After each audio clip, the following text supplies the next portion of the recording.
C'est-à-dire, le pays, il y a tellement de choses qui énervent, mais aussi des choses qui font rire. Les Ivoiriens ont organisé en Côte d'Ivoire une marche de protestation, de contestation pour dire que non. C'est-à-dire, la Côte d'Ivoire n'est pas une monarchie. Ce n'est pas un pays hors la loi pour que M. Alassane Dramane Ouattara, après avoir fait 2 mandats, a insisté pour faire le 3e et vont encore insister pour faire le 4e. Ils ont dit non, ça ne peut pas se faire. Et ce qui est amusant dans l'affaire, ce n'est pas le fait qu'il y ait une marche en Côte d'Ivoire, mais c'est parce que les Camerounais, comme d'habitude, se sont appropriés une lutte qui ne les concerne pas. Non, la Côte d'Ivoire parle au Cameroun, arrêtez ça. Quelle Côte d'Ivoire vous parle? La Côte d'Ivoire ne vous parle pas, ça ne vous concerne même pas. Vous n'avez pas le niveau. C'est-à-dire que, bon, quand il dit vous, c'est comme si me retirait dedans. Nous n'avons pas le niveau. Nous sommes des petites personnes. C'est-à-dire qu'on n'a pas la vision des Ivoiriens. Parce que regardez ce qui s'est passé. Ce sont des partis politiques qui ne s'entendent pas, c'est-à-dire qui n'ont pas la même vision, qui n'ont pas la même trajectoire, mais qui ont quelque chose de commun qu'est la Côte d'Ivoire.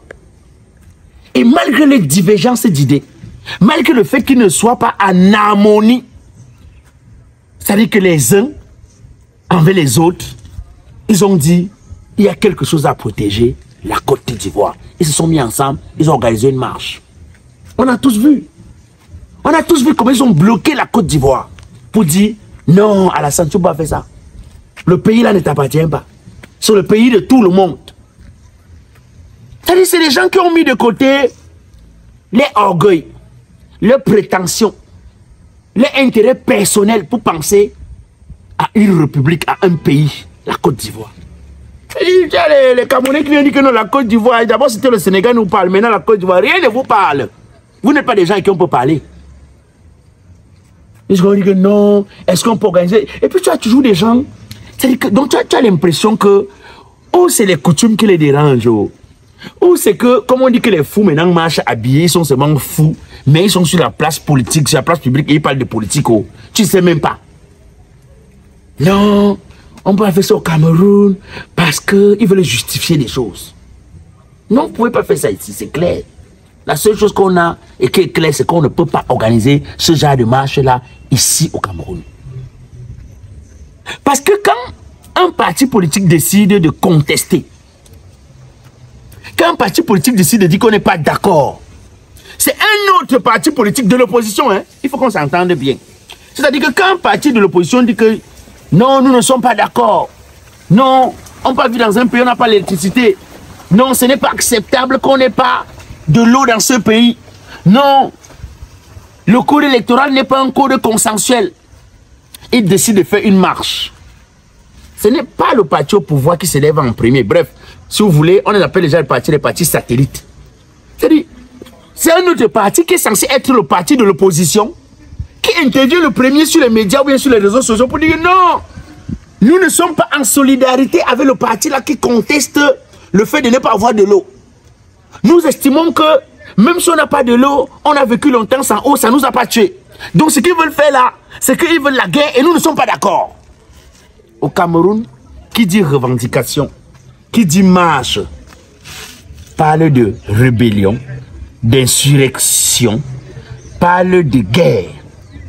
C'est-à-dire qu'au Cameroun, vous pouvez ne pas avoir de l'eau, mais vous n'avez pas le droit de contester le fait de ne pas avoir de l'eau. Vous pouvez ne pas avoir de l'électricité, vous n'avez pas le droit de manifester votre mécontentement du fait de ne pas avoir l'électricité. C'est-à-dire au Cameroun, vous pouvez ne pas avoir l'emploi ou bien ne pas avoir un code électoral consensuel. Vous n'avez pas le droit, vous pouvez vous limiter à écrire sur les réseaux sociaux que non, vraiment, le code électoral n'est pas bon, ou bien faire les débats du dimanche. Vous n'avez pas le droit de demander la possibilité de manifester publiquement, de manifester votre mécontentement de ne pas avoir un code électoral consensuel. C'est-à-dire la technique est tellement claire et on est dans un pays où il y a tellement de petites personnes. C'est-à-dire les hommes sont tellement petits que ce n'est pas le pouvoir en place qui va venir concrétiser votre marche. Hein? Non, non, non. C'est-à-dire ce sont des partis dits de l'opposition qui vont être les premiers à prendre la parole pour dire que non, ce qu'ils font là, c'est pas normal. Quand tu dis au Cameroun que je ne suis pas d'accord, je vais contester, on te dit que non, sache que comme tu pars dans la rue là, on va te tuer. Sache que tu pars dans la rue, comme tu pars dans la rue là, on va te mettre en prison. Sache que comme tu pars dans la rue là, tu vas mettre ta vie en péril. Moi, voici dans la rue, non. Est-ce que la rue tue? Est-ce que la rue a les bras pour t'arrêter, mettre en prison? Est-ce que la rue envoie la vie des gens ou bien met la vie des gens en péril? Non. Non. C'est-à-dire que si on te tue dans la rue, c'est que les gens t'ont tué. Qui sont ceux qui tuent dans la rue? Qui sont ceux qui tuent dans la rue? Parce que la rue ne parle pas. Ce n'est pas la rue qui traduit les gens au tribunal militaire.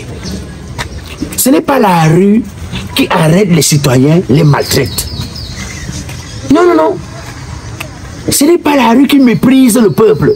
Qui sont ceux qui tuent dans la rue? Qui sont ceux qui mettent la vie des gens en péril dans la rue? Et puis tu as dans ce pays une catégorie de personnes qui justifient la bêtise. Je ne sais pas si ça dit que c'est une maladie, si le pays ici est seulement atteint d'un virus, je ne sais pas. C'est-à-dire que vous êtes dans la rue parce que vous avez décidé, selon la constitution de ce pays, de marcher pacifiquement pour revendiquer une cause. Parce que vous n'êtes pas d'accord avec une vision. Vous êtes dans la rue parce que vous estimez que il y a quelque chose qui se fait pas comme ça devrait se faire. La constitution permet que quand vous n'êtes pas en harmonie, que vous marchez pacifiquement, les mains nues, que vous dites votre mécontentement. C'est-à-dire que vous avez des Camerounais qui viennent justifier le fait que non, tu faisais quoi dans la rue? Car tu aurais pu éviter ça. Regardez dans quoi tu te retrouves maintenant, tu es en prison. C'est-à-dire que il ne reproche pas à l'oppresseur de t'avoir arrêté dans la rue, de t'avoir jeté dans la prison, d'avoir tiré sur toi dans la rue. Il ne reproche pas à l'oppresseur de t'avoir maltraité dans la rue. Il ne reproche pas à l'oppresseur de ne t'avoir pas laissé profiter de la constitution de la République qui précise que vous avez le droit de manifester, mais pacifiquement. Je ne sais pas si on a seulement été formaté, je ne sais pas si on a seulement reprogrammé les Camerounais, parce que j'ai l'impression qu'ils sont un peu différents. Ou tu crois même qu'un Camerounais, pour une fois, doit être lucide, dit ce qu'il pense, être honnête envers lui, mais c'est là où la bêtise sort de sa bouche. Ils sont tellement méchants, tellement rancuniers.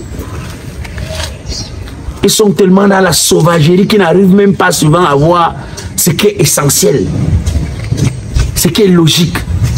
Parce qu'ils n'aiment pas la tête de tel opposant. Non. Même si l'opposant la propose quoi? Même si l'opposant la propose, pose quel acte? Ils vont concrétiser ça. Ils vont tout faire pour donner l'impression que l'opposant là est un sorcier, que l'opposant là est un virus, que l'opposant là est un homme à abattre. Ils ne vont pas accorder du crédit. Ils vont aider les oppresseurs à justifier leur acte. C'est ça dans quoi nous sommes. Donc arrêtez de dire que la Côte d'Ivoire nous parle. La Côte d'Ivoire ne vous parle pas, vous n'avez pas le niveau. En fait, nous n'avons pas le niveau. On est minable. Ça fait des politiciens de 2 à 50, 2 à 25. C'est des politiciens ça.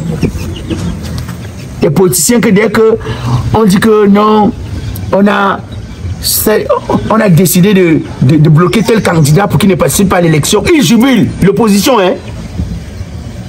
Tout ça parce que il veut obtenir le titre de deuxième. C'est que tu as un parti politique, ou bien des partis, que leur rêve c'est seulement prendre la position du principal challenger de l'opposition. Leur rêve ce n'est pas d'être président de la République. Hein. Ce n'est pas d'être président de la République. Et quand on parle, ils disent que la Côte d'Ivoire nous parle. Le Sénégal ne vous dit rien. Vous n'avez pas le niveau du Sénégal. Vous n'avez pas la compréhension sérieuse pour interpréter ce qui s'est passé en Côte d'Ivoire. En Côte d'Ivoire, les hommes ont surpassé les petites personnes. En Côte d'Ivoire, les gens n'ont pas faim avant de rentrer en politique. En Côte d'Ivoire, les gens ne viennent pas en politique pour faire du business. Quand tu fais le business, tu commences à acheter les choses en Chine, tu viens vendre au Cameroun. C'est comme ça, tu fais le business, tu fais ça. Quand tu fais le business, tu commences à fabriquer quelque chose que tu peux revendre, tu peux commercialiser.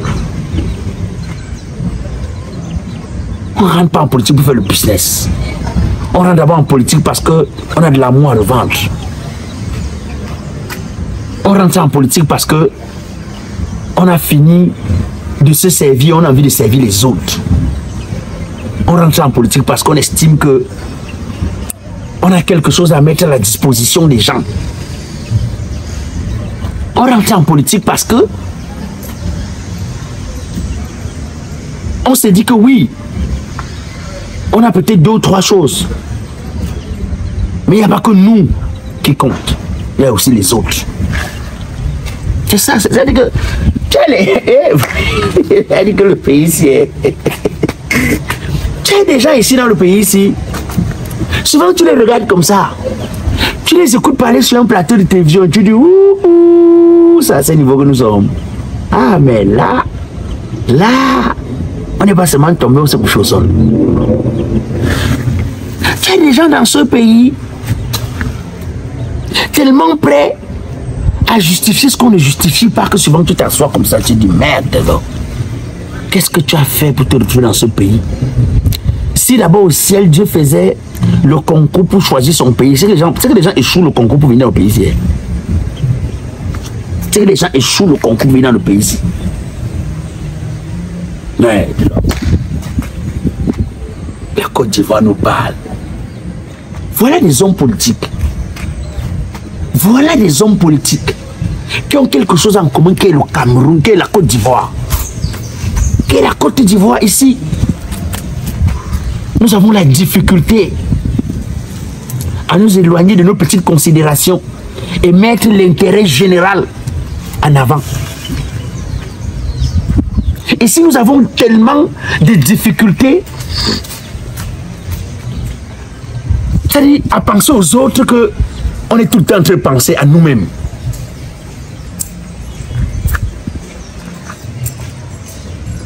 Moi, j'ai l'habitude de dire aux gens, si vous ne faites pas de grandes luttes, vous n'aurez pas de grandes choses. Si vous ne faites pas de grands sacrifices, vous n'aurez pas de grandes choses. Parce que c'est au bout de l'effort qu'il y a le réconfort. Vous avez des gens qui abandonnent. Non, dès qu'on dit que vraiment on a sorti notre pour dire que non, ils disent que papa, vous avez dit non, les gens là non.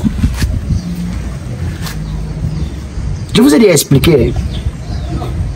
Ceux qui veulent le pouvoir ou ceux qui ont le pouvoir ont une seule chose à faire, se battre pour garder le pouvoir. Souvent ils se battent même contre la dignité humaine pour garder le pouvoir. Mais ceux qui veulent le pouvoir doivent aussi savoir que on ne peut pas pour Marigot ramasser ça. Déjà même quand tu prends Marigot, tu peux te faire mort par serpent. Donc il y a un sacrifice. Ceux qui veulent le pouvoir doivent savoir que on ne dit pas que je veux le pouvoir et ça nous rejoint. Ceux qui veulent le pouvoir doivent savoir que il y a quelque chose à faire pour avoir le pouvoir. Et ce n'est pas un chemin facile. C'est un chemin périlleux, difficile, compliqué. Parce qu'on arrive aux grandes choses à travers des grandes difficultés. Vous êtes incapable. Vous êtes incapable de revendiquer la moindre chose. Oui, ne revendiquez pas, mais ceux qui revendiquent, soyez solidaires ou taisez-vous. Tu passes sur un plateau. C'est-à-dire que ce n'est pas celui, ce n'est pas l'oppresseur qui vient justifier sa bêtise. C'est-à-dire c'est un kakapanza, un magouillard. à qui on donne les miettes, qui est censé être du côté des oppressés, c'est lui qui vient justifier, c'est lui qui vient justifier l'oppression. C'est lui qui vient entériner l'oppression. En tout cas, comme j'ai l'habitude de vous le dire, doucement, doucement, on n'est pas pressé un pas après un autre. Pour la petite histoire, vous savez que pour envoyer des colis au Cameroun, ce n'est pas compliqué. Pour envoyer des colis au Cameroun, vous avez une seule chose à faire. Eral Bajespro, c'est le boss. C'est le boss d'envoi des colis du Cameroun vers l'extérieur, de l'extérieur vers l'Afrique. Quand je parle du Cameroun, ce n'est pas seulement le Cameroun, c'est la Guinée équatoriale, c'est la Côte d'Ivoire, c'est le Burkina Faso, bref, c'est l'Afrique. Vous voulez envoyer un colis en Afrique, vous avez Eral Bajespro. Vous voulez envoyer un colis de l'Afrique pour l'Europe, vous avez Eral Bajespro. Dans tous les pays d'Europe où vous trouvez, écrivez seulement Eral Bajespro, j'ai le reste.